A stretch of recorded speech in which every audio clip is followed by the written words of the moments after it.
Good morning, good evening, good afternoon. Thanks for tuning in to Callie's Homesteading with Pooh Bear.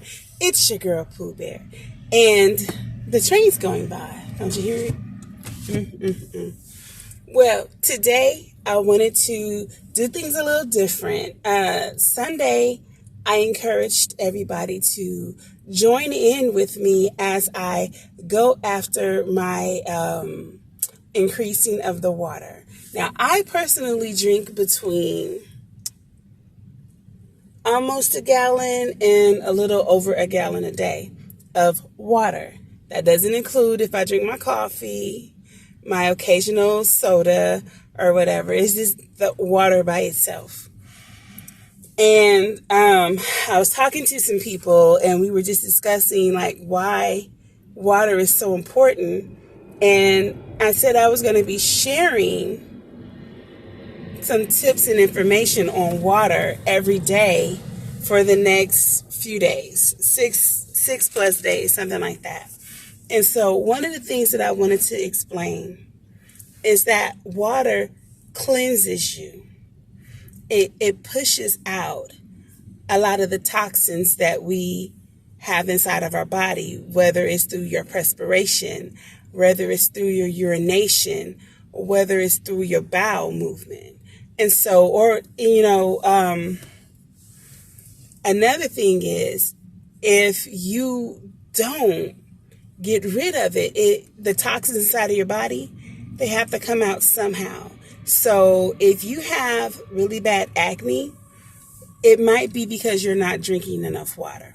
Possibility. Now, understand this. I am not a doctor. I am not a dermatologist. So let's say allegedly, because I don't want to get in trouble. But in my experience, I have learned that these are the case. Now, I'm going to give you a couple of indicators. And you can look this up. So if you are questioning if what I'm saying is accurate or not, look it up. Talk to your doctor. See what they say. And then come back and let me know what they said, okay? Put it in the comments. But if you go to the restroom, you have urination, and your urine is dark yellow, like almost brown, like just dark, and that stench is really strong, you need some water. You just might need some water. If when you go to the bathroom to do number 2, to have a bowel movement, and it hurts, it doesn't come out easy, it's tarry, it's staining the toilet, it's a really uncomfortable situation, you may need some water. If you find yourself to be constipated a lot, you may need some water. If you find that you don't go to the bathroom to have a bowel movement daily, you may need some water. Now, the reason that I'm saying this is because these things can cause other problems.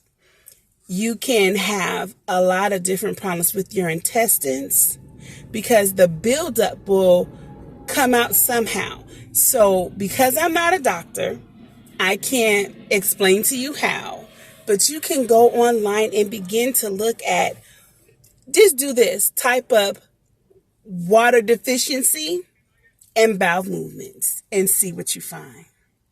Now, one of the things that caused me to get so vested into drinking a lot of water is when I was 13, I had a bladder infection because I didn't drink water. I had a bladder infection and a UTI, I think both at the same time. And so I was in excruciating pain. My stomach swelled up. I was swollen. They thought I was pregnant. I was like, I'm 13, dude. What are you talking about? And so they took me to the doctor and found out I had a UTI and a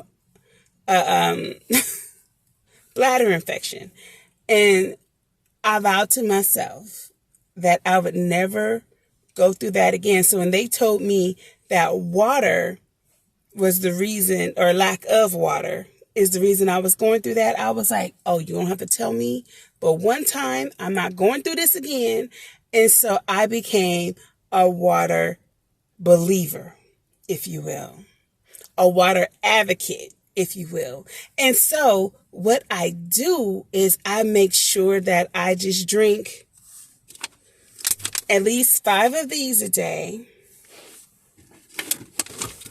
at least 2.5 to maybe 3 of these a day. And I do that so that I know that I'm okay. Now, I know a lot of people don't like water. They don't like the taste of it. They don't understand the purpose of it. And they think that just because you're drinking fluids, it's okay. But I'm going to tell you, think about it like this. If you're drinking, I don't want to label anything. If you're drinking things that have other things in them that could possibly be hurting your body, you're not flushing your system, that can produce itself another problem. So my grandmother, for example, my grandmother did not like water, so she drank a lot of soda. She drank coffee. She drank a little juice, drank a little lemonade, but she would not drink water. She developed, why am I wanting to say kidney stones? It wasn't kidney stones, kidney failure. There we go. She developed kidney failure. So as a child, I used to go with my mom or my aunt or my uncle to drop my grandmother off to dialysis 3 days a week, Monday, Wednesday, Fridays. And they would have to drain all the extra fluids off of her. And I began to see that one of the things that would happen is in this, they would have to drain her. Sometimes her veins would give, and then they'd have to go into another vein. And I mean, it's a time. It's a hard time, and it's hard on your body, and you can't really drink what you want to drink. And, there's all these different things. And, I've seen a lot of people go through this, and it's not fun. It really hurts. And so if there's an opportunity to prevent our bodies from getting to that, I said, let's do it. Let's take that stand and say that if drinking water is going to prevent me possibly from getting different ailments and things like that, then I'm going to do it. So that's it for today. Tomorrow I will come back because I got some stuff to tell you. I want to talk about your joints. You got joint pain, you got problems with your body.